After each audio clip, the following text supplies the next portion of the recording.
Okay, Tina. Hi, Lindsay. So we're swapping. We just did my interview. Now we're going to do you. I have a bit in my interview style, and I'm probably going to get a little off track. So That's okay. normally how we work is I just like chit chat, and Tina kind of brings me back to to the plan. So if I get a little scatterbrained, just let me know. Gotcha. Okay. So you are from Maine. Mm-hmm. Where in Maine? I was born in Bangor, Maine, which was just where the hospital was, but I grew up in a small town, Corinna, Maine. Okay. About 3,000 people. It's central Maine. I mean, when you talk about growing up in a small town, Yeah. that's about, as small Yeah. as it gets, right? Yeah. Yeah, so born and raised in Maine, and it's a beautiful state. Really proud of where I came from. Mm-hmm. But it was certainly a rural environment. Definitely not the suburbs. Mm-hmm. Very agriculturally oriented. Back in I was born in 1974. I'm 52. In the 70s, 80s, 90s, there was still signs of the industrial parts of our country. Right. There was a woolen mill. There was a textile mill. A There was woolen mill? a woolen mill. What is that? So processing wool to make wool fibers for sweaters, for clothing, for rugs. Next to Corinna was Dexter, Maine, where there was the Dexter shoe factory. Okay. So factories were like kind of the main source of employment for these small towns.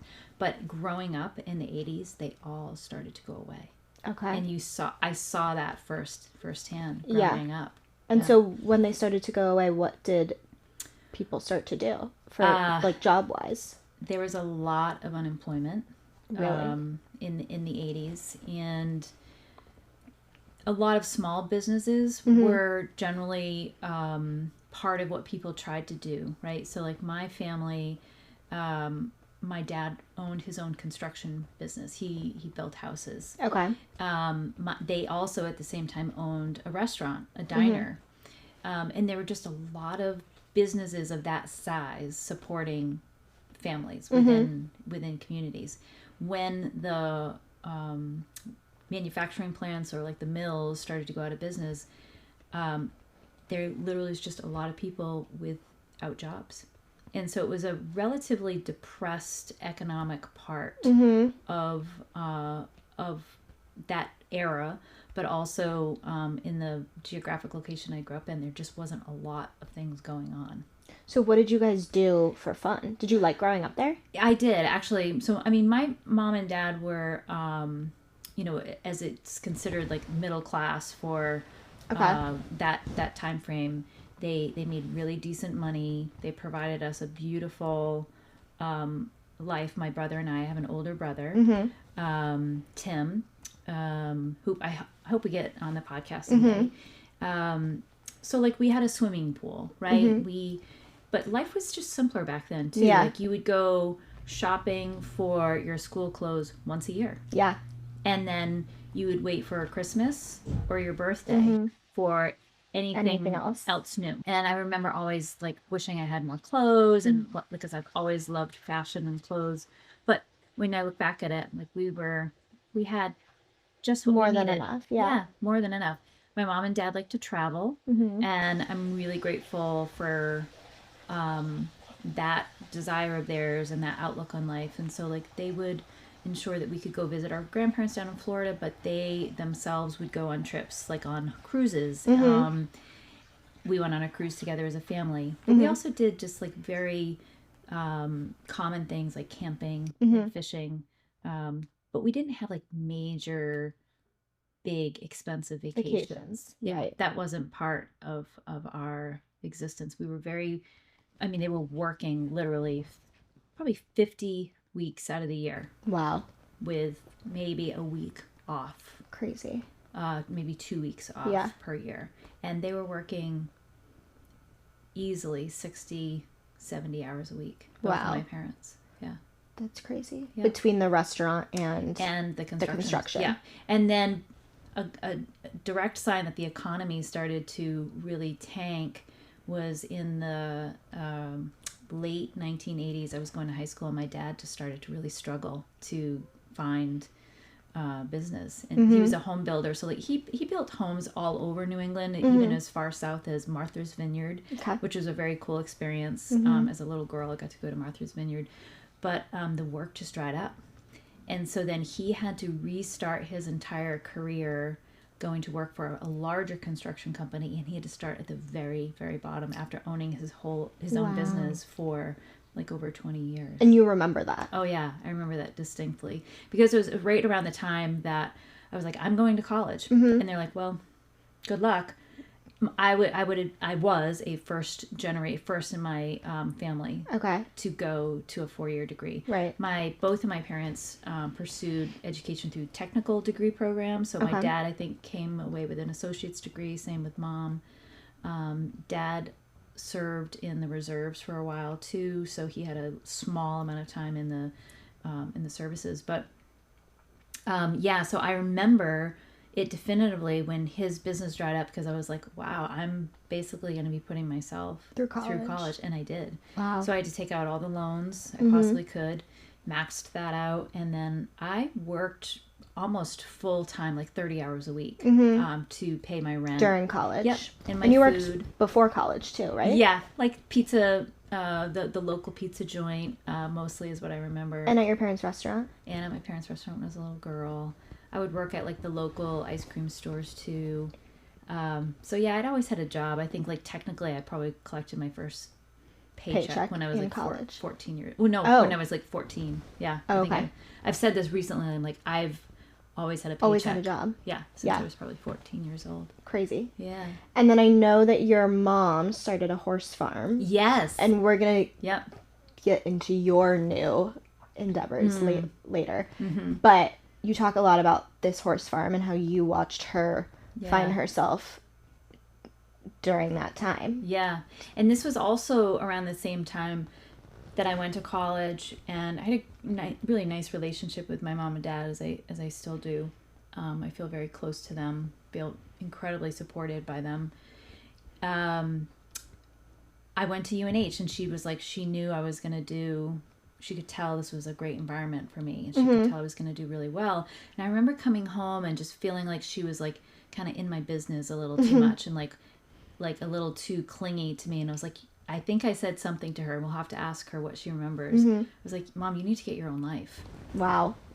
And of course, this is a classic thing of Tina Sawtelle. I can be very like, boom, direct, to the point, don't think about the more softer ways to deliver that. Which I actually don't see that much from you. Oh, I've been working on it for years. Because maybe I am just worse, so you seem great to me. Not at all. But it is something I've definitely worked on. But in saying that, apparently, she's like, okay. And so I don't know where it kind of came from within her. We'll ask her this, but she went out and bought a mare and a foal at the same time, and then my dad built her a horse barn, and then he built her a horse arena, an indoor riding arena. He could build anything. Crazy. And from that point forward, that really took care of her finding out, like, what does she want to do? What does she want to really dig into and invest a lot of time and energy? It also allowed them to create an identity for my brother, who has a disability, a mild form of cerebral palsy, but mom and dad have always been very focused on how they need to assist Tim and take care of him. Yeah. And so, and it worked out beautifully. And they, I believe it was over 30 years, they owned and operated a bona fide horse farm where, at certain points in time, there was like over 20 horses, maybe. Wow. That were boarding. A portion of them were their horses, but they would do educational programs. They would do small shows, events, even in their facility, but then they would travel, as far out to Ohio and show their horses and buy saddles. Yeah. Yeah. Okay, so you mentioned your brother, Tim. Yeah. He has cerebral palsy? Cerebral palsy. Palsy. Some people may call it cerebral. Yeah. I'm probably saying it wrong. Yeah. So what is that? So as mom has described it to me, and I've definitely looked it up myself. He has a malformed chromosome. Okay. That essentially creates a situation with his muscular structure. Got it. Where he doesn't have kind of the same flexibility in his muscular structure, so it almost, think about like muscles kind of almost being more like cement. Okay. And much harder to, or he struggles to have loose, flexible muscles. So okay. Really struggles with flexibility and motion just on certain parts of his, like I think one side of his body. But a lot of people with severe cerebral palsy can be wheelchair bound. Tim is not. No, he's not. But as he ages, he needs to do even more and more physical work to stay flexible. Even just now sitting down or bending over is a real challenge for him. So that's something that, we've been talking about for him recently. And he's how many years older than you? He's like 18 months, but I always say just like 2 years. Okay, wait, I didn't realize it was that close. Yeah. Okay. And this is something that you're born with. You have it your entire life. Right. Yeah. So when did you realize when you were growing up that your brother had this disability? Do you remember? I don't, honestly. I mean, I think I remember a moment where it probably hit me hard that we were always in the back of my parents' restaurant playing because they were working. Mom was working in the restaurant. Dad was also either working at his construction company, and in the evenings would come and assist down at the restaurant. Where the restaurant was located, there was this little brook, and Tim and I would always go down and play in the brook. Well, one time he fell into the brook and he cracked his head open. It was a major like boom to the head, and it created a cut. And he comes up out of the water, and now this is a creek. This is a weird story, but this was a creek that ran right beside the woolen mill, and there was a lot of toxins being dumped into the soil, and that leaked into the waterways. So he came up with like this green and blue coloring on him. But one of the things that cerebral palsy does to people when they're under stress is they get like they freeze up. Okay. And so like he kind of was like moving in a very different way. Like he looked like Frankenstein, right? Or like a monster. And I don't like a robot. Yes. And I remember being, as I was probably 5 years old, I was like, oh wow, that's his disability. Because up until then we were just kids who just played. Right. And then even after that one moment, we just played like normal kids. But did you know that he was different than you? Or was that the moment where you were like, oh, I think that he's like... No, I mean, I was just like, he is who he is. It wasn't until like we would be on the playground, maybe in elementary school or middle school, people would make fun of him. That was my next question. Yeah, and that made me really mad, and I would defend him. And I remember almost getting into a fight with a boy one time who was making fun of my brother. I felt very protective of him, and but I also knew he had some really great friends growing up who just treated him just normal. But as we started to get older and you get closer to middle school and high school and people start dating, that's when Tim started to really feel isolated. A distance, and a difference from everybody else. And academically, he always needed some extra care in the classroom, but it didn't really become pronounced until he was in high school. And I definitively remember how much he struggled keeping up, and he worked so hard at his schoolwork, harder than I did, right? And it was similar to how you described it. It was like I didn't really apply myself, whatsoever. You're like, whatever, I'll just get it done. Tim did, and then one time he was really, I don't know if he'd gotten a bad test grade or something, and I was just like, well, I don't know if I offered to help him, but he goes, you have no idea what it's like to be inside this body and brain. Oh. And in a very emotional way, he said that to me, and it hit me then. Wow. My brother has said the same thing to me. Yeah. And obviously, Tim struggles more physically. My brother struggles more mentally. But I feel like we have that in common, where it's interesting to be the sibling of somebody that struggles so much with something and feeling like they're so different than everybody else. I know that you've talked to me about in high school, you maybe were not the nicest to people. Yeah, actually more going in elementary school. I feel it's good to share this. I was the head of a little clique in elementary school.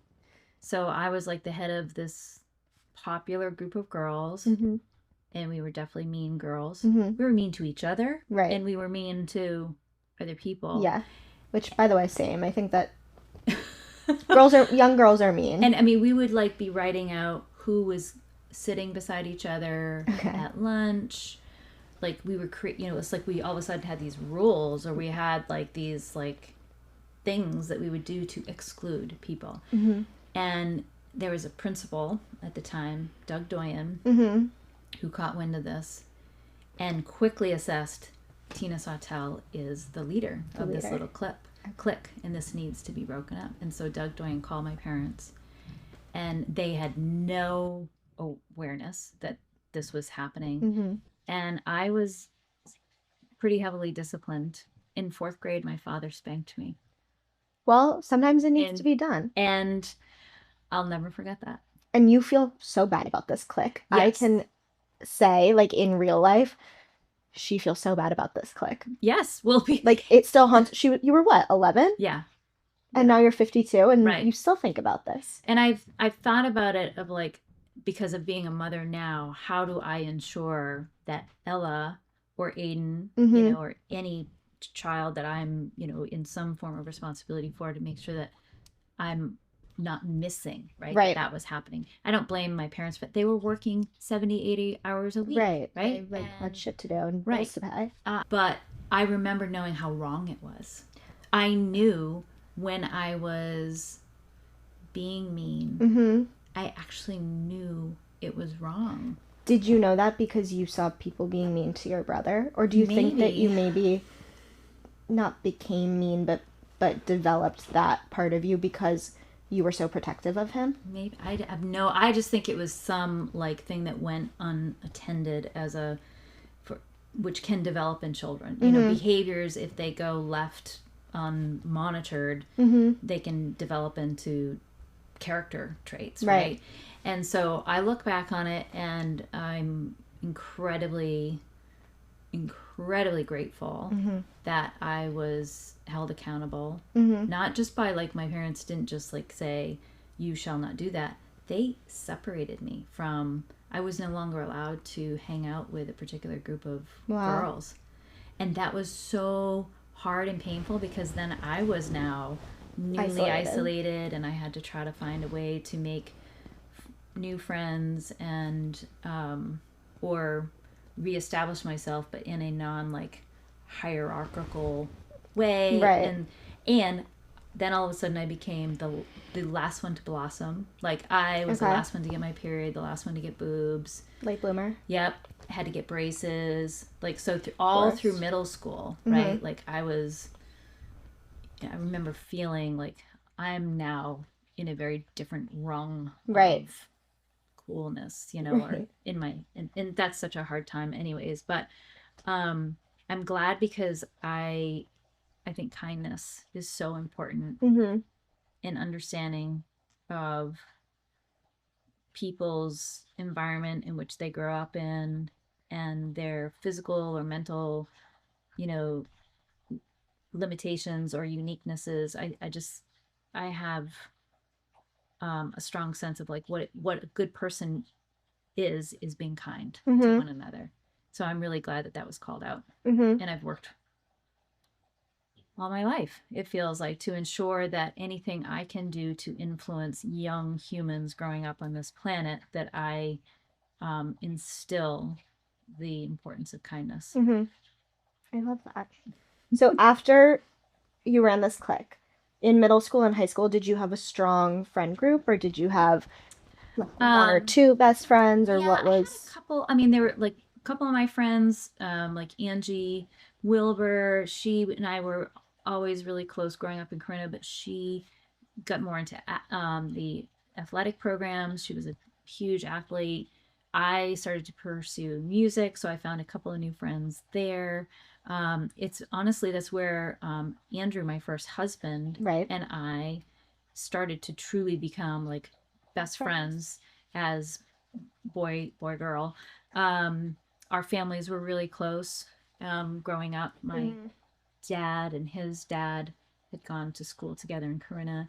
So Andrew and I became really close. And then there was just a circle of people that were music oriented that I became really, close with through high school. But I didn't really, other than Andrew, I didn't have any super close girlfriends. Okay. I felt like I had kind of, I was out on my own because my parents were really monitoring and guiding me to, not regress back into any being a part of any cliques. Right. But I remember a couple of girls in high school, one girl was point blank, she told me she thought I was a snob.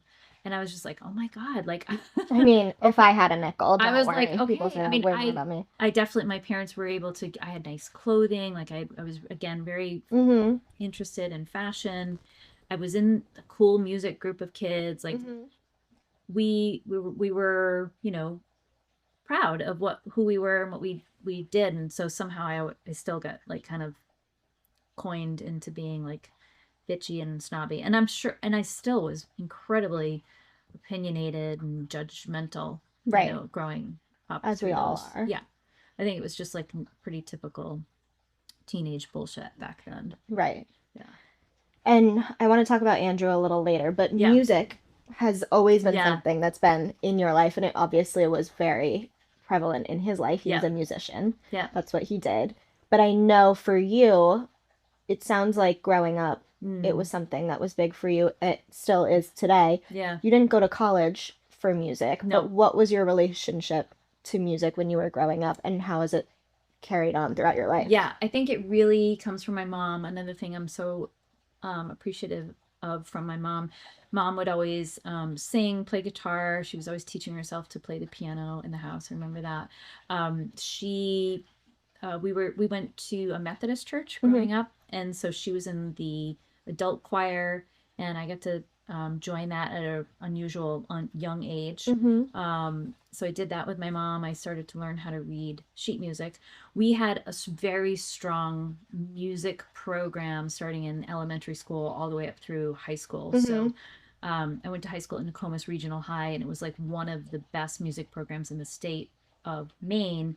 It was evidenced by like we went to all these state competitions. Okay. So the leader of the music program in the high school was very involved in like how music was taught even at the elementary school. So it really started there. Wow. I played flute until I realized like it wasn't that cool. And then my mom was like, well, you should learn to play the bass guitar. Yeah.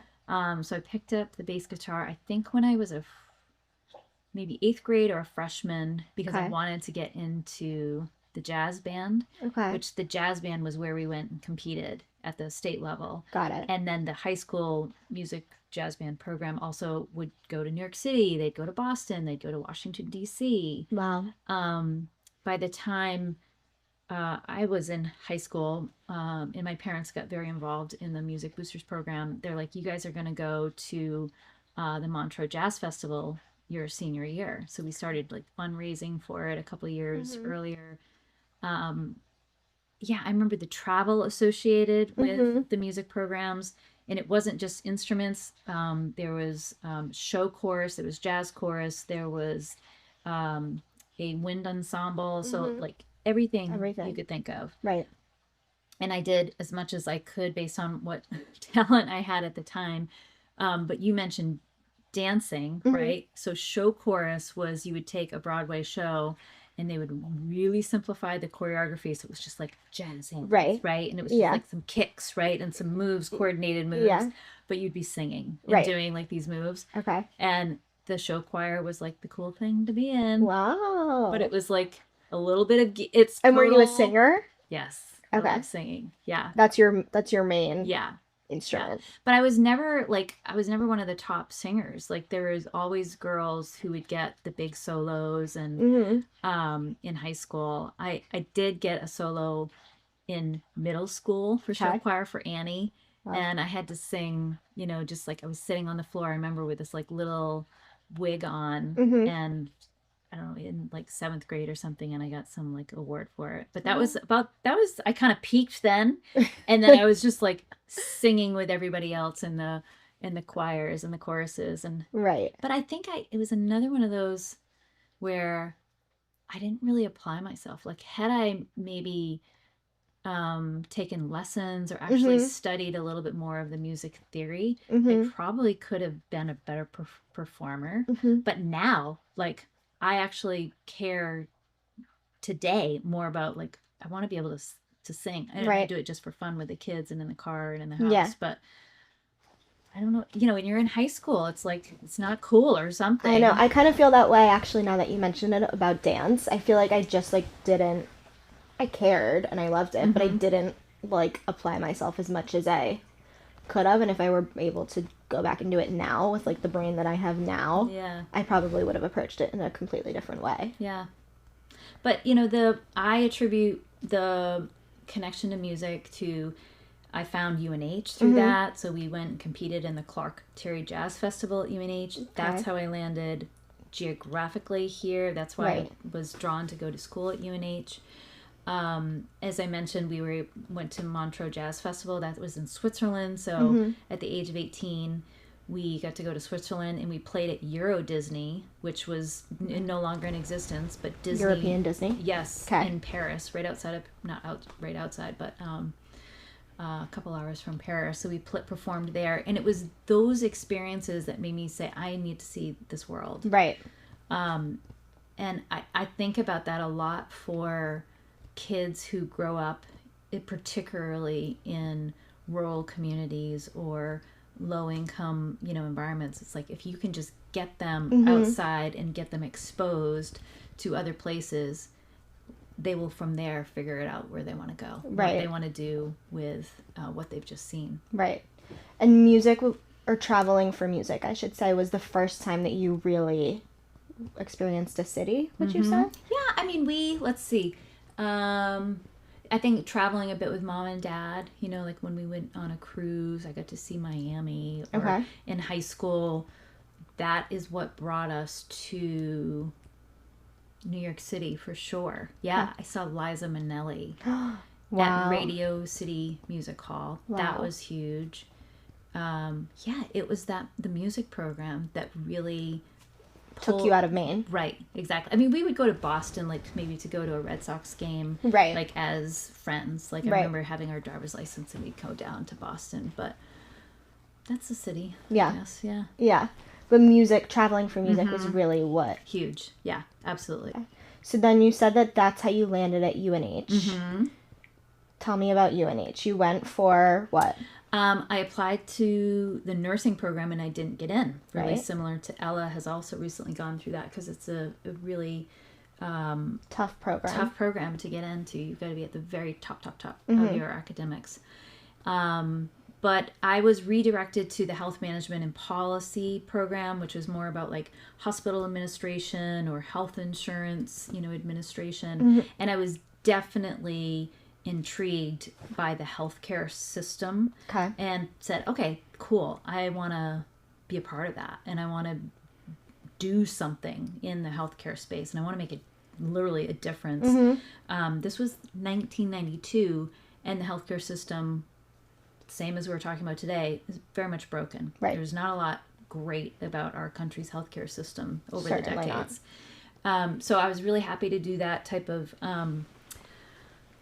education, and then I put that to use pretty quickly by getting an internship right out of, or at the end of my 4 years at UNH. But again, I put myself through school working in retail stores. So I learned managerial skills, like I became a manager at a really young age, and I was also managing bands on the side. So Andrew and I were still just friends. We'd never dated until after college, but he was in a band, maybe even a couple bands, and so I just started to be like, hey, you guys, you know, you got to form a company, you got to form an LLC, you got to have a checkbook to get money to coming in and distributing that to you. I'll take care of that for you guys. So that was really fun. Did that, and Yeah, I didn't stay in healthcare. Right. That was my next question, is what was your first job after college, and how did you kind of pivot away from Yeah, so healthcare? first job after college, I got through this internship and it was working for a healthcare consulting company. Great group of people. Still to this day, I'm connected to all of those professionals who were 20, 30 years older than me, and I still know many of those people and keep in regular contact. So it was pretty amazing. But I didn't stay there long because I immediately went into the part-time MBA program. I knew I wanted to get my master's. Okay. I loved going to school at UNH. Okay. And I didn't want to stop. Right. But I did take a year off, I believe, to apply to a number of MBA programs. I tried to get into Dartmouth, didn't get in. Applied to the Harvard Business School. I knew I had no chance in hell of getting in. Of course, didn't get in. And ended up going to UNH. But I did their part-time program, so it allowed me to work full-time, do that. So I was commuting to Concord, New Hampshire. That was becoming a little taxing. And now around this time, Andrew and I are now dating. Okay. And maybe we're even like on our way to getting married. And he found a job at UNH in the newspaper. We were out for breakfast one day. He was reading the physical newspaper, is what we used to do. Yeah. And he's like, there's a telecom business manager job at UNH. You should apply for it. And it was more money and it was closer. I wouldn't be commuting. So I got the job, and that's how I started my UNH career for 15 years. I worked there. Right. And I might be wrong in this, but you had a lot of different roles at UNH. Yep. Doing different things, and you ended doing more financial yes. things. So what was that journey? Yeah, I mean, I think having an MBA helped, because that was really good on the resume to say, well, you'd taken the time to study all these general business concepts, so it kind of gave you a foot in the door for different job openings that would happen. And then for each job that I would develop, like there were just a set of parallel skill sets that I felt like could be applicable to different parts of the inner workings of the university. And I didn't have an accounting background. I didn't have a finance concentration at all. As running the telecom, I was the business manager for telecom. I learned financial budgetary skills in that job. Okay. I had acquired database management skills, so I knew how to work with data. Right. And I knew how to take data out of data systems and put it into Excel spreadsheets and do analysis on it. So that was just like, data is data, whether or not it's financial or if it's like, telecom, ticket buyer history, whatever it is. So I was just given opportunities multiple times at UNH. I knew about half the job, and I'd made good connections with people. I was good at delivering what I promised I would do. I was good at being a team player. I had managerial skills, which always put me into a higher level generally. And so I was able to learn a lot on the job. So worked my way through different jobs of finance, HR, facilities management, a little bit of marketing. And then my last job at UNH, it was the foundation, and I learned a lot about fundraising there and endowment investment strategies. And I had brought with me the financial skill sets that I had developed for the last 10 years at UNH. And then you went on to work in the nonprofit world. Yeah, tacked out of higher ed. I was going through a divorce. Which we're going to get to. Yeah, I was going through a divorce, and I got recruited to go work at Bentley University, still in higher ed. Didn't work out for a lot of different reasons, but mostly because the kids were so little, and being so far from our home here in Dover, going to Waltham just didn't work out. So I was drawn back to the Seacoast area, and through relationships I had, they said, hey, there's this job opening up at the music hall, a CFO job. Huge pay cut for me, massive pay cut, but it was so much more important to be closer to my kids than it was to be making the money, even though that was really important to me. So Right. that put me into a nonprofit, the nonprofit sector for the last 10 years of my life. So you've had this crazy career, and you've done a lot of different things. What are you most proud of in your career? I know you talk a lot about how much you love managing people. Yeah. Would you say that that's one of the things that you're most proud of? I think it is. I mean, I think it's working with people. And so, I mean, there's managing people, but then there's trying to get people in alignment about a direction that a business needs to move in. And that is really hard work. And I think there's still lots of room for improvement, even for myself there. But it is something that I very much enjoy doing, is the people aspect. I've lost a little bit of faith in that recently which we'll talk about some recent incidents in my career where the people aspects were really hard. But I think, when I think about like, what difference can I make in this world? What impressions am I going to make in this world? I'm not going to create the next iPhone. Right. I'm not going to be this like... We're not reinventing the wheel here. Yeah, I'm not going to be one of those people. What are people going to remember most about me? It's the interactions that I had with them. And was I helpful? Right. Right? Did I see them? Right. Did I... did we have good experiences together? Or maybe even hard experiences together, but the memory of how we got through them. And those are some of the things that I look at, and just every day you're spending so much time working with people that it's like, it's I call it oftentimes my work family. So working with the people, but what I really love to see is companies, businesses thriving. Not out of luck, not out of just like having some strange windfall of a ridiculous number of customers just miraculously coming to them. I find it really exciting to make good, smart, sometimes really hard decisions, and watching those decisions yield like really good returns for that business, so that people can find stability in where they work, that they can say, okay, this company is really well run. There's transparency. They look for data, use data in making their decisions. They're what they do betters their community, or betters the world that we live in. I'd like to be a part of that. Were there any challenges, because you've been an executive multiple times?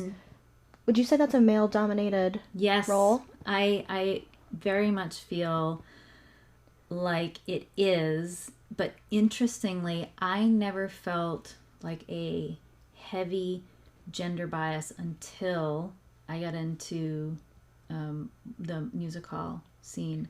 Like in the UNH environment, Nothing. I never really felt like I was being treated different, held back, or ever. I felt very much an equal to from a gender perspective, but it really changed for me in the music hall environment. I don't know necessarily why. It started to, maybe it was because my positions were, they did have more responsibility, more authority, I guess, decision-making authority, and it was a very very public-facing set of roles that I had. I don't understand necessarily why it just started for me change. Then. Maybe I started to pay more attention to it. I don't think so, but I felt it. Did you always know that you wanted to have a career? Yes. Even always. when you were little? Yeah. Always knew I wanted to be a leader. Okay. And so, like, thinking about, like... Back when you were leading that clique. When I was right? So, there's definitely been parts of me, like, I felt drawn to, like, being a leader. Feeling like I love responsibility. I've always said I thrive on being given responsibility. But I knew once I started getting exposed to leadership structures and the hierarchy within most companies, like in college, I was like, oh yeah, I'm going to run something someday. You always felt that. Yeah. And it's mostly like, it's why I got my MBA. Right. It's why I was always looking for job opportunities that would help me develop more and more skills. Right. So you said you got your first paycheck when you were 14. Yeah. You've always had a job. You've always had a paycheck. Yes. Until recently. Yes. This past fall. Obviously, you've had a lot of high highs in your career, but you've had a lot of low lows, probably the lowest in your career, maybe in your life, would you say? Yes. Past fall. Don't need to get into specifics, but what did that chapter of your life, and I know you might still be closing it out, what did that teach you about yourself? Well, it taught me that I wasn't, never had I prepared myself for being fired, and I was fired. I think for some reason I'd kind of always put myself like there was no way I was going to be removed from what I thought was a safe zone, because I was a really high performing person and pretty much every You did a really good job at that job. Yeah, and that job.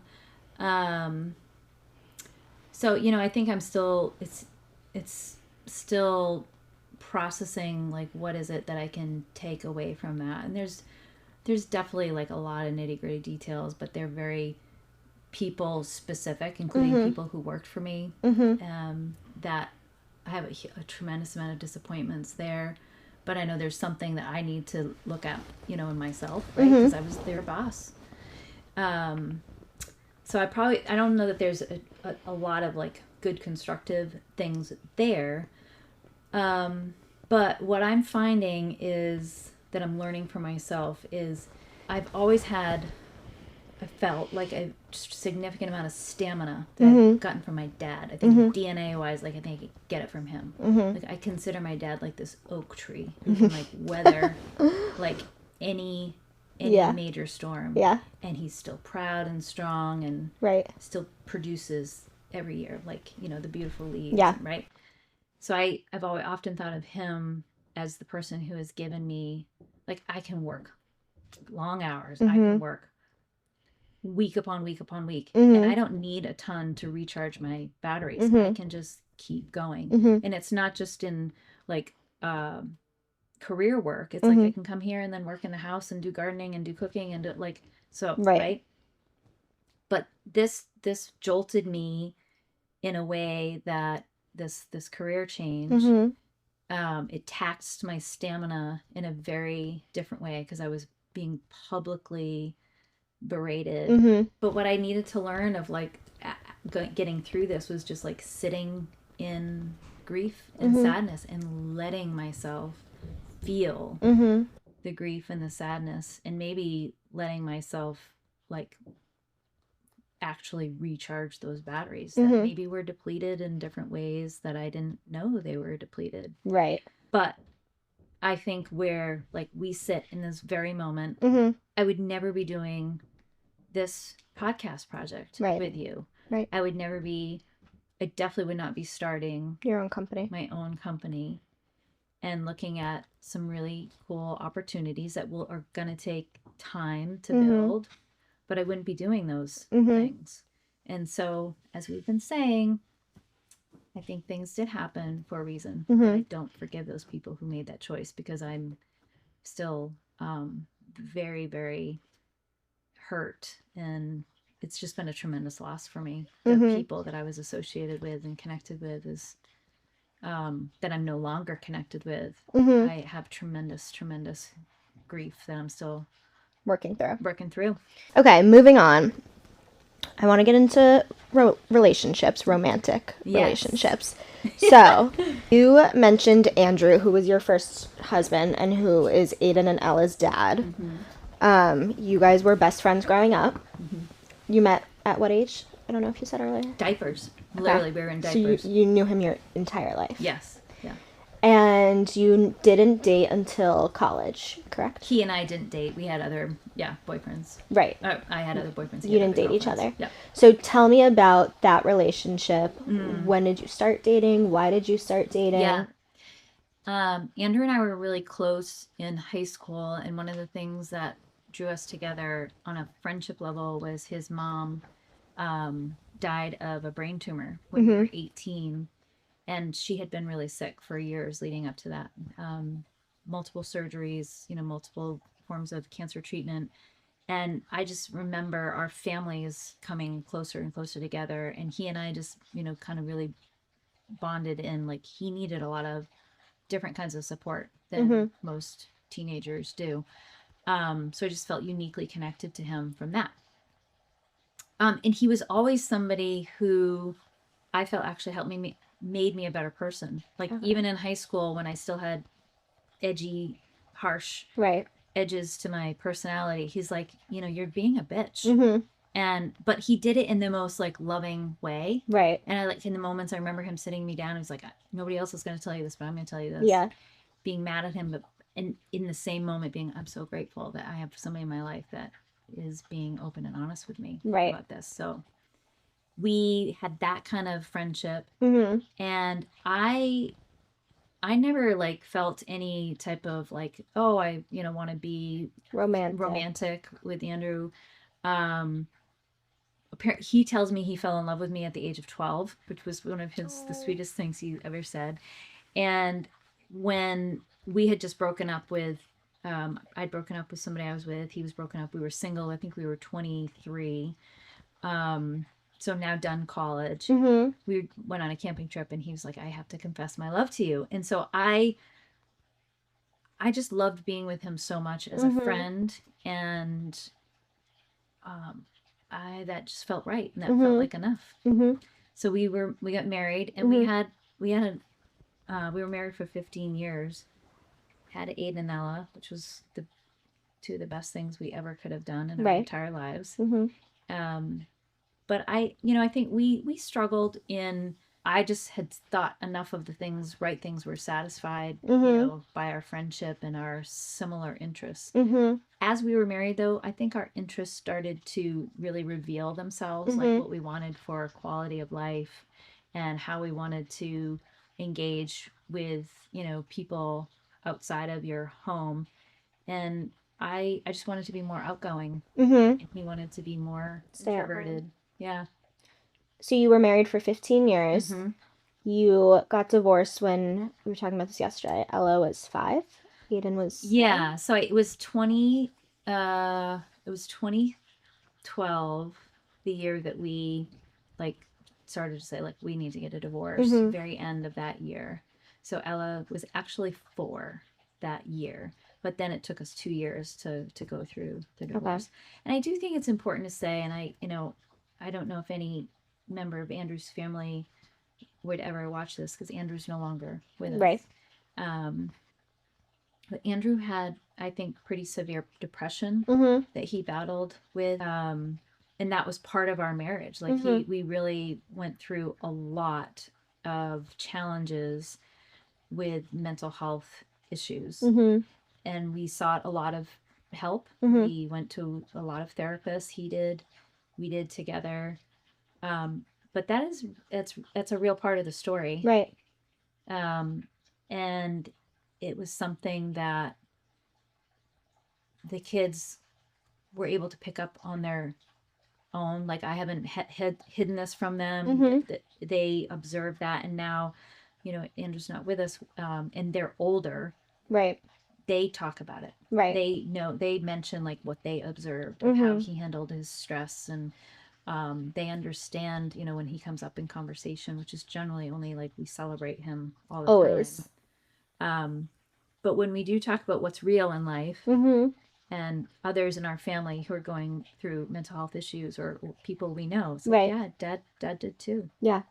Which so many people do. Yeah. And I think that is part of the point of this podcast, is that a lot of people want to, like, glaze over that part of the story and skip that story, but it's real, and it's not meant to be, like, accusatory or offensive to anyone. It's just life, and it's real.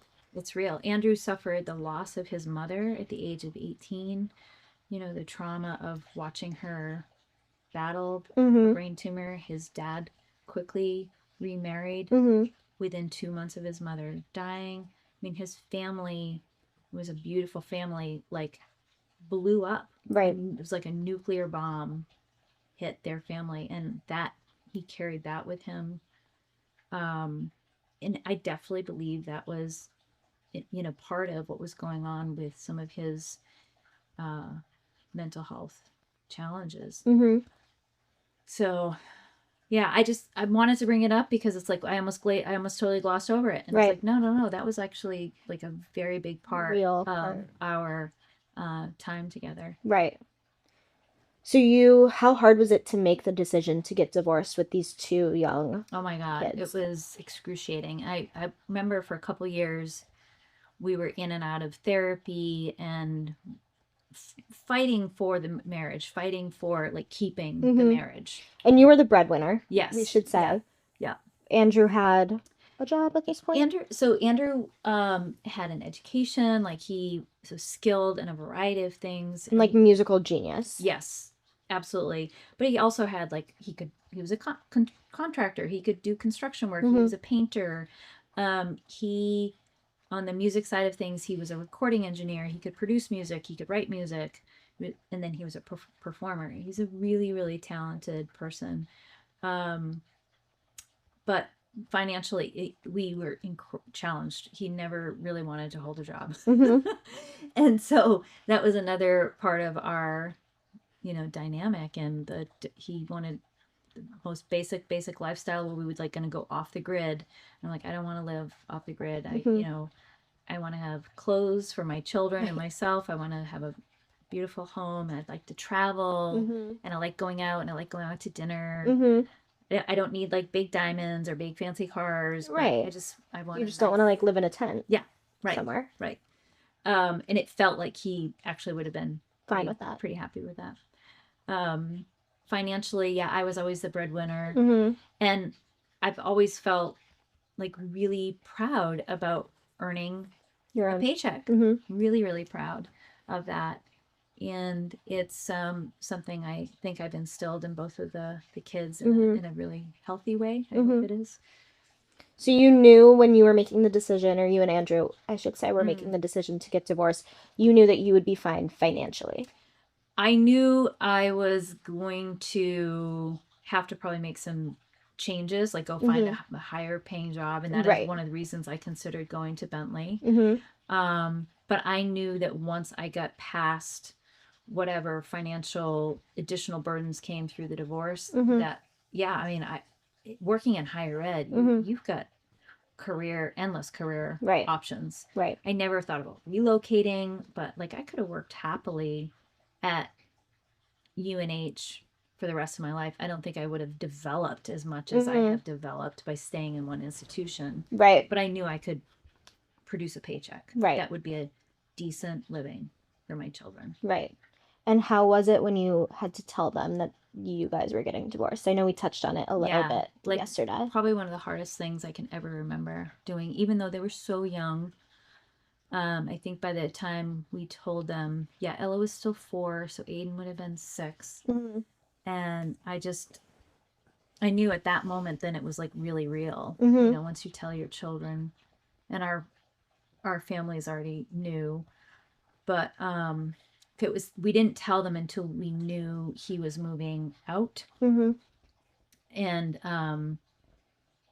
then I just, it hit me. I realized like I had lived with him at that point in time because we lived in college together as college roommates for 20 years of my life. Physically lived in the same dwelling. So it was just like a big avalanche of emotional feelings and realizations. And I didn't want to break up our family. I wanted the children to have a mother and a father.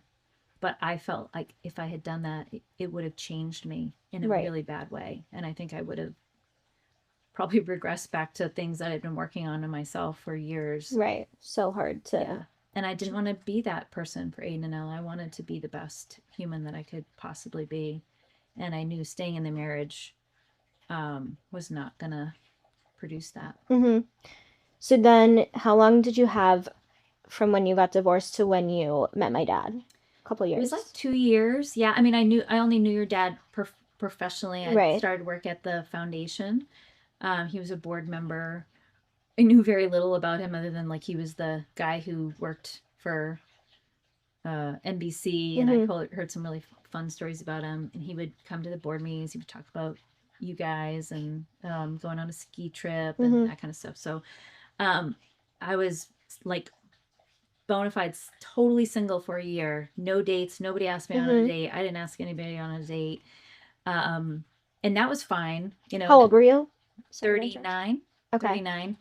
And then it was 2014, if I have it right.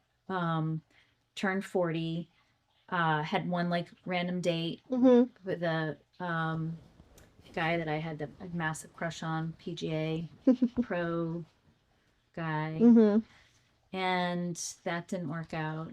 And then I had a couple of other like encounters with a couple guys younger than me, and that that was fun, totally fun.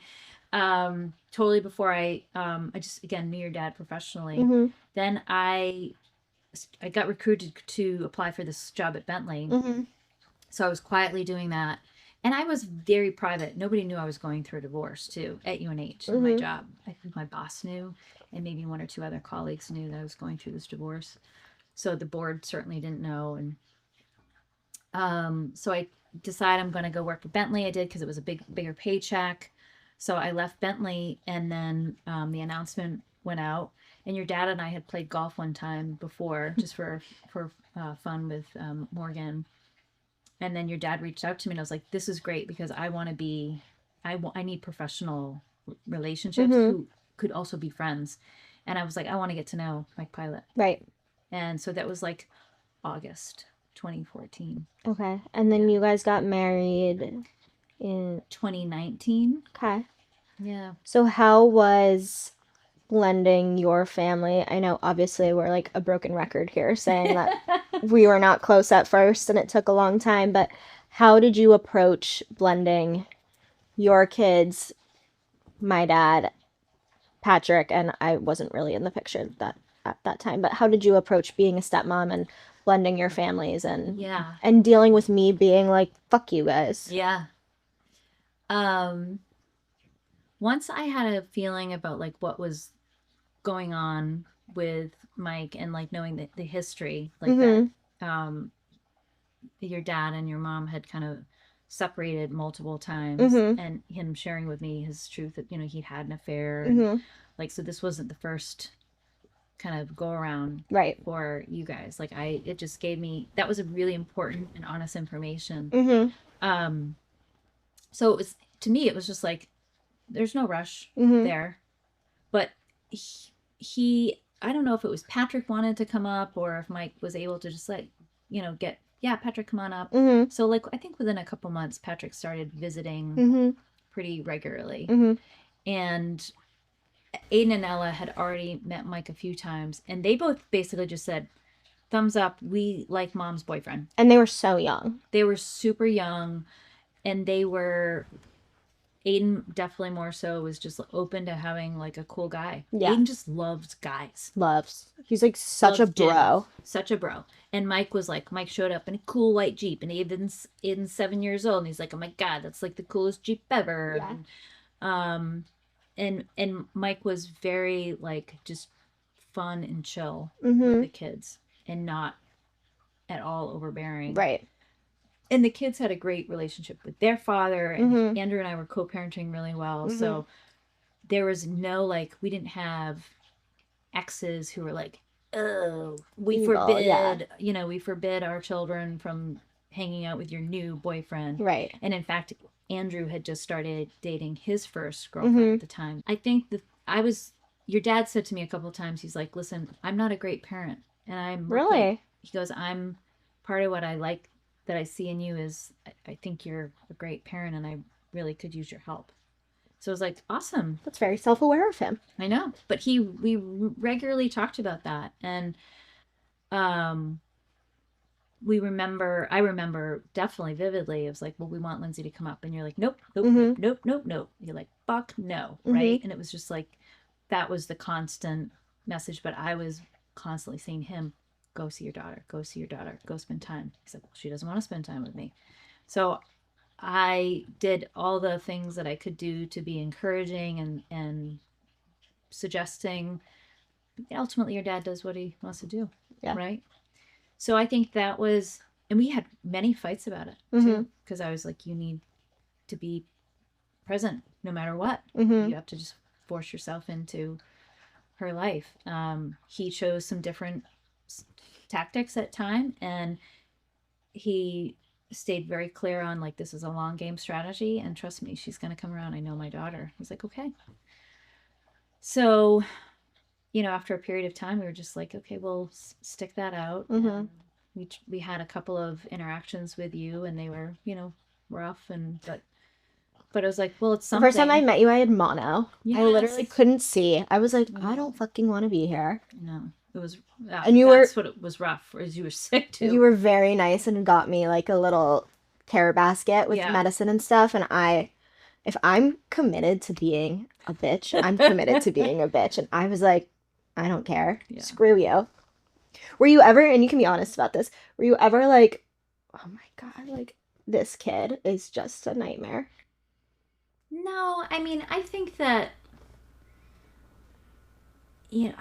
I think that there was just like, oh, well, she's raised in Connecticut. Now, she's just, has everything she wants. And I don't think I was saying that. It was just kind of like I, would pick up from that from others in the family who maybe were saying that. But I was just like, what I believe to be true is you were just hurting.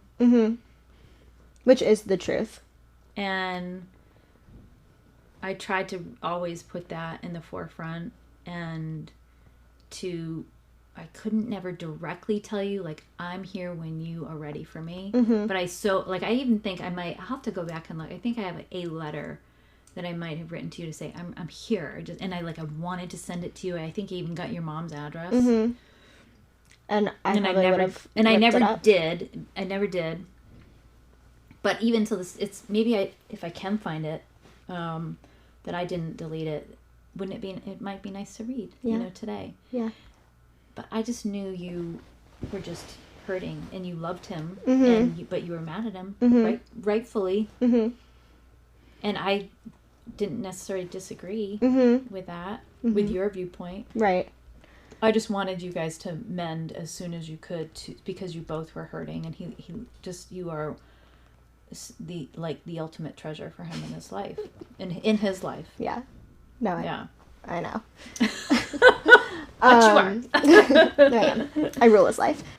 Going back to relationships a little bit. What are some differences? Obviously, you and Andrew, had a great relationship for many years and had 2 children. But what are things with your relationship with my dad that maybe weren't there with you and Andrew's relationship that you have now, at this point in your life, realized are really important things for having a relationship last? We don't have to go into this in detail, but chemistry is really important. Like I know, but it's like, it's a chemistry. It's like, there's a intimacy, but like our chemistry, like there's a magnetic attraction. Like we actually, we've been together now, almost going on 12 years. It's like, chemistry is really important. And I have definitely felt very strong chemistry with other people, and I've had no chemistry with other people, but I still have a love for them. Right. And I've learned that just because you love that human, if you don't have some type of this attraction, and I don't know that it's the same for everybody. I'm not saying it has to be you're glued to each other and you're doing public displays of affection every day and you're making mad love, or no, I'm just there's some chemistry that I have with your dad, but there's also a level of respect. It's on an intellectual level. I admire him so much for his work ethic, his corporate background, no matter what he did, but the fact that he worked his ass off and achieved, the level that he was aspiring to do. Like, that to me is so impressive. And I respect him hugely for that. And he became very worldly and smart, and he became an amazing leader. And I love to talk to him about those things, how he did it in the past and how he still applies it today, and how he can help me in my current career of what's going on. So we have that kind of in common. Our values, I think, are really largely like probably identically aligned. Like, we believe in being honest, holding ourselves accountable, giving, kindness, having an integrity, in everything you do. So those are really important things. And lifestyle-wise, like, we like the lifestyle we live. Like, you see the world the same way. Yeah, right. Like, your dad could probably, like, he doesn't want to travel as much anymore because he traveled so much his whole career. He knows, though, that travel is really important to me, and he's not going to ask me to, like, sacrifice that for the rest of my life. Yeah. So we, figure out what that right play is. But we love the comfort of, like, the lifestyle that we have, and we're not looking to... No. We don't need to go acquire 4 houses. Like, we have a home. I want to travel. He knows that's a big thing, and he has his guns and his motorcycles and his golf. Yeah, and his iPad. And his Corvette. Yeah. And so lifestyle-wise, we fit. Yeah. Yeah. And parenting-wise, we fit, too. I feel like we've really figured out, like, kids, our family unit, our blended family unit is very central to both of our what's important to us. So, as we mentioned, Andrew passed away in 2021. Yes. Yeah. From a very sudden heart attack. Yeah. And he was married at the time. Yeah. To his second wife. Yes. How did you navigate helping your kids through that grief, and also losing your best friend of so many years? You were both remarried. Yeah, we had both been we were both married. At like, the was time. that a difficult dynamic to handle and to process? It was. I mean, when it happens, it's just, you're in shock, And I remember waking up that entire first week with very little sleep, because we were all just reeling from what was happening. But when I would wake up in the morning, I couldn't catch my breath, because I would wake up and go, I thought I was in a nightmare, but I was actually awake, and was like, he's gone. And it was about what loss that was going to create for Aiden and Ella, and being petrified about, would this change them? Would this change their outlook on the world? Would this change who they were destined to be? I have watched other people navigate death, and I think I have picked up on some cues from them for how to find strength through acknowledging the grief, acknowledging the loss. Lynn Smith, who we've spoken with, Andrew's grandmother, when she lost Andrew's mom, she had lost her son the year before from the very same brain tumor. So I watched Andrew's grandmother, Mim, her name was Mim, and the amazing strength that they had to choose to not let that death define the rest of their lives. So that was a choice that you made. Yes. And that was a choice that I knew I could make, because I had a different relationship with Andrew, and I was always very concerned that his lifestyle was going to lead to him not being with us as long as he should have. So sadly, I cannot believe he died at the age of 47. How did you handle having 2 young kids? Right. So they were 12 and 14? Yeah. I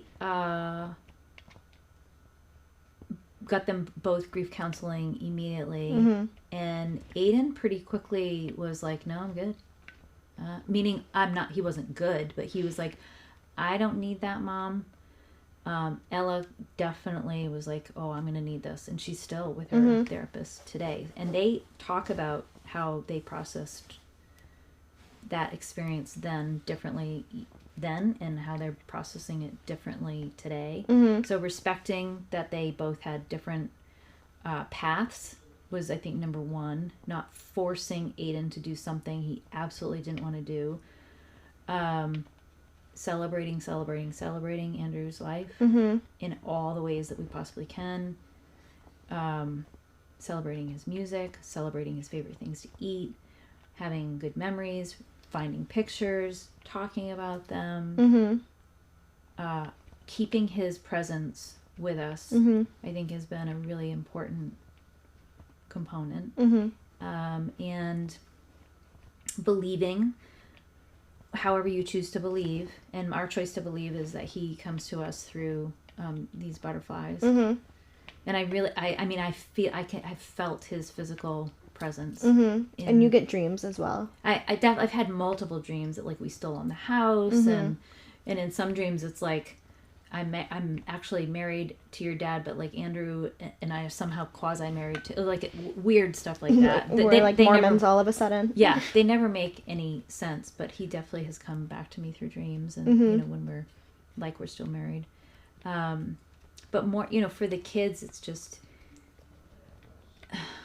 helping them, because for Aiden, he like needs some help remembering. He goes, there's a lot I can't remember anymore. And that apparently is common. That's how I feel with my, obviously not that this is the same, but just with everything with my parents, there's so much that I'm like, what? My mom will say things and I'm like, oh yeah. Don't even remember. Yeah. So helping them remember, and sharing, making sure I share with them as much as I possibly can about just things that we did, and fun things, and memories and experiences and parts of Andrew's family, and encouraging the kids to be very present in Andrew's family. And that has been also a wonderful thing for them. They love Andrew's family, and I grew up with all of those people. I don't have a relationship since we divorced with them, and that's okay. Right. I don't need to have that. Yeah. And I mean, I wish I did in a lot of ways, but that's okay. It's really okay. And what was the dynamic? This is just something that I personally am interested in. Grieving your ex-husband while being married to, and it had only been like 2 years at that point. Yeah. To your new husband. Well, it was easy in some ways because Andrew and your dad got along. I mean, Andrew was just like, Mike is a great dude. Like, he just saw instantly what a wonderful gift Mike was and continues to be for Aiden and Ella. There was never anything from Andrew where he was like jealous or territorial. I mean, Andrew and I knew that we did the best thing that we did was we brought the kids into this world, and we weren't meant to be together. At least I feel that way. I don't know if, you know, I don't know how he actually, where he landed on it all, but at least in how he treated your dad, that made it really easy. And your dad liked Andrew too. Right. And he lived close by, so you guys would see each other. And they interacted all the time through pickups and drop-offs or baseball games or whatever. And then when Patrick was with us, when he moved into, Andrew was like, hey, how can I help with let me just help with what's going on with Patrick. Like, we're happy to, even before, when Patrick just newly moved with us, the kids would go like trick-or-treating, and Andrew's like, hey, he can come on over too. It was like really cool about that. So, and they would play guitar together, right? Yeah.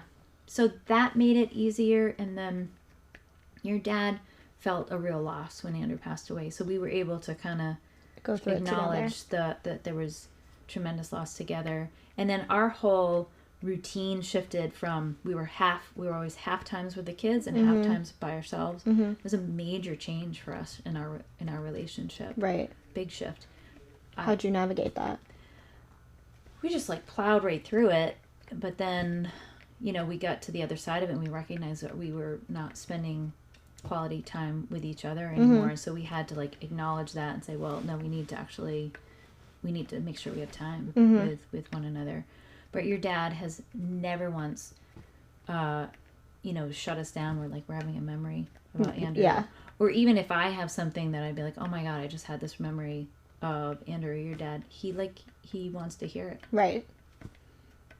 So that's been great. Yeah. Yeah. And I just want to end the grief conversation with what Ella said yesterday about what she thinks the best thing to say to somebody that has lost someone is, what is your favorite memory of that person? So I want to ask you, what is your favorite memory of Andrew?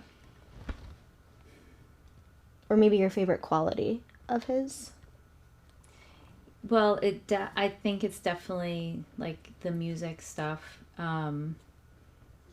I think this memory that I have is, I can actually find the video of this, and it's probably not even my like favorite like husband-wife memory or even best friend memory, but when we would compete in jazz band, and Andrew was like this, he did win all the awards. Like he won best jazz soloist like at the Berklee College of Music in high school, like as a freshman in high school. It was like he got ridiculous awards, and so he was really exceptional.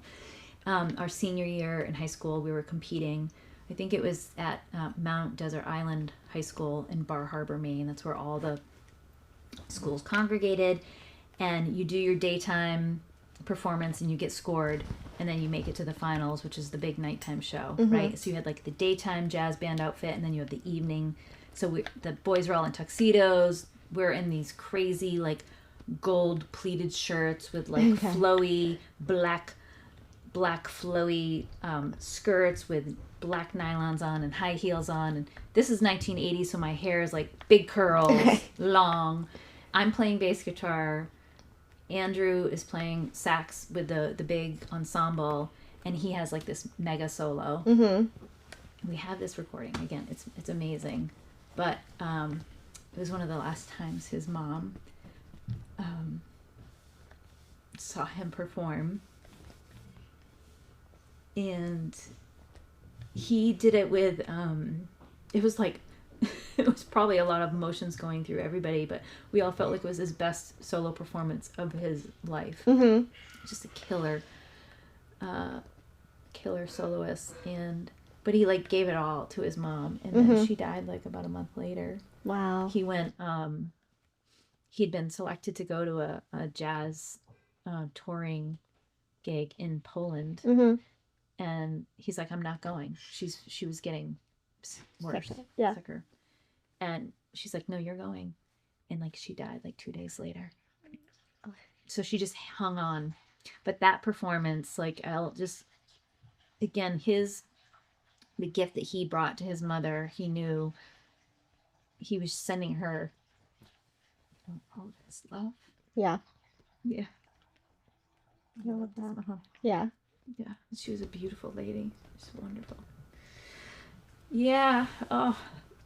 Okay, so I just want to wrap it up with bringing it back to the beginning of our conversation when you were talking about your parents' horse farm. Yeah. And how you really watched your mom find herself through that journey.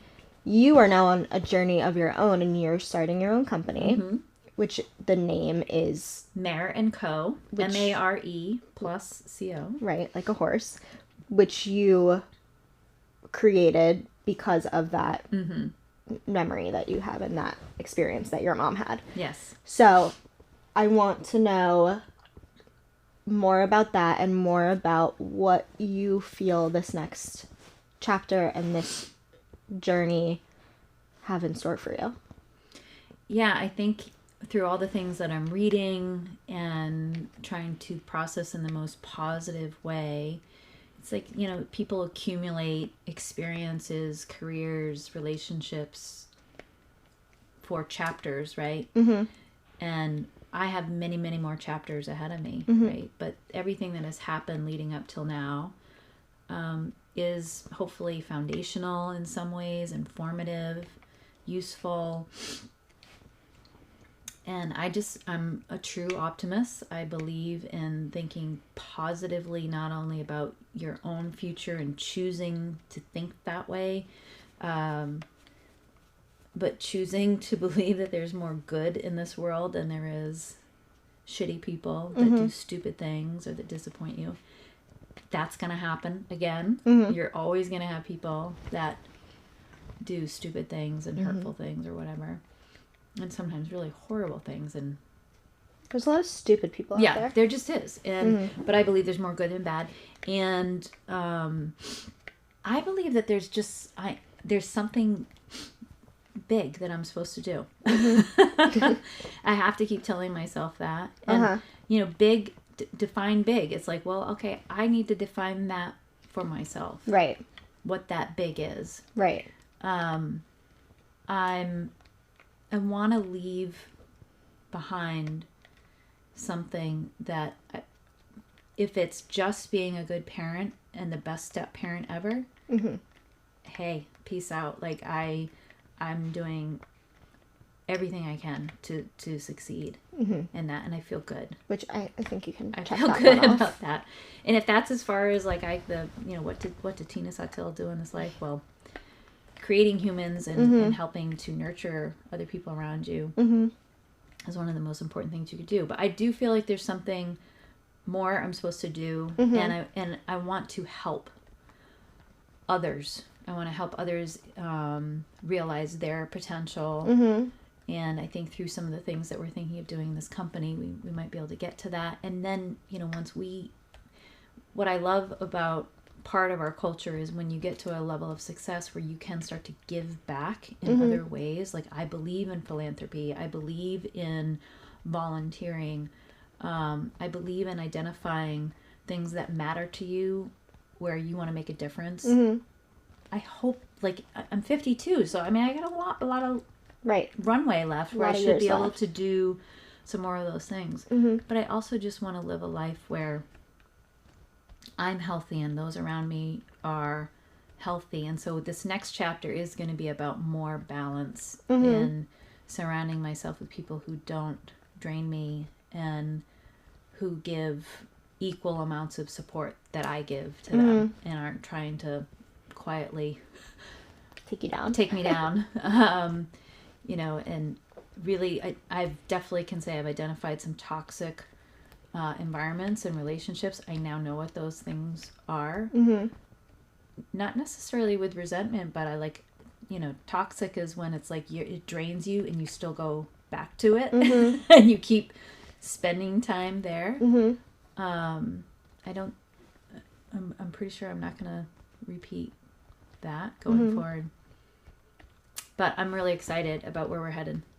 And the opportunity to be a better teacher too. Like, I've always enjoyed teaching and sharing, but I actually want to get into some more like, what's the best way you want to learn some of the things that I have, and you're teaching me at the same time too. But I do want to be a good teacher for you where you want that in this relationship that we're doing.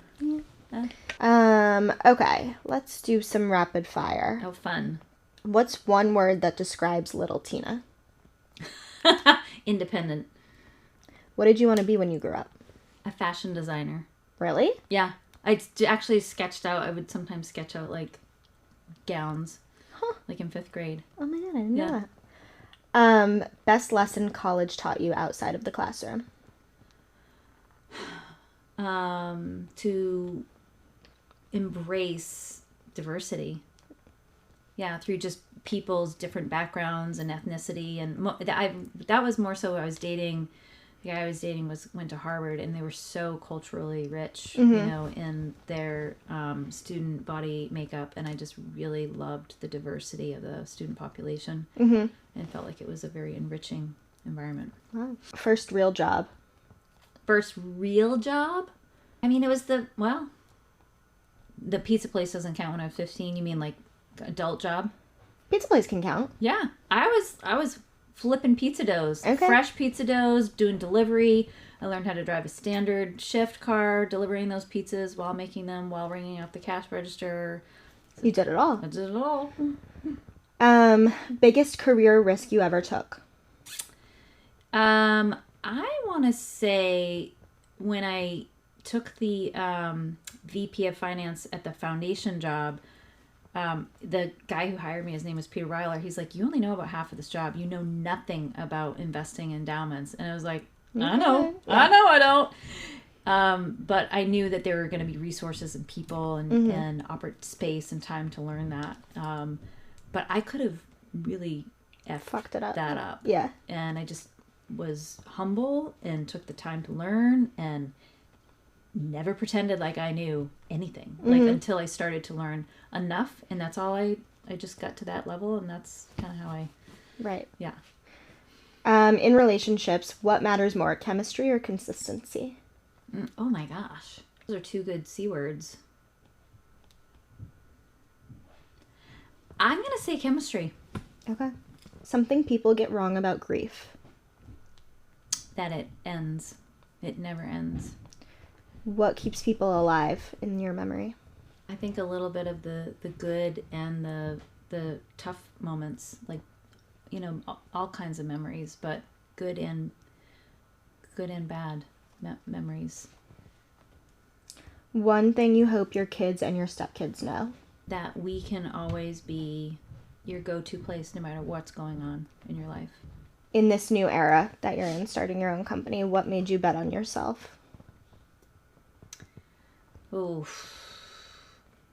I think you have to have actually done some things and can point back to them and say, I've done that. Like real things. It's not just like made up on paper. Or I'm not taking credit for somebody else. Like I believe in my accomplishments and I know the value that I brought to them, and so might as well try it in a new setting in my own company environment.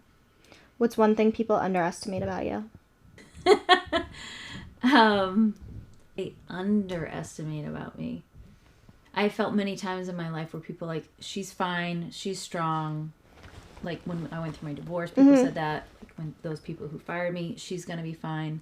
I think they underestimate the real pain that I have felt. Because I don't share that pain often, but they underestimate the depth of my feelings. Right. And then last one. What's something you know now that 26-year-old Tina didn't? I think it goes to the love relationships and how important important looking at all facets of a relationship are, not just like that there's a friendship there, but you need these other critical parts like the chemistry, the attraction piece, and the respect for one another. That is so important. Mutual respect. I didn't understand that when I was 26. Yeah. Yeah. Okay, that's it. Thank you. All right. One-on-one's done. Woohoo!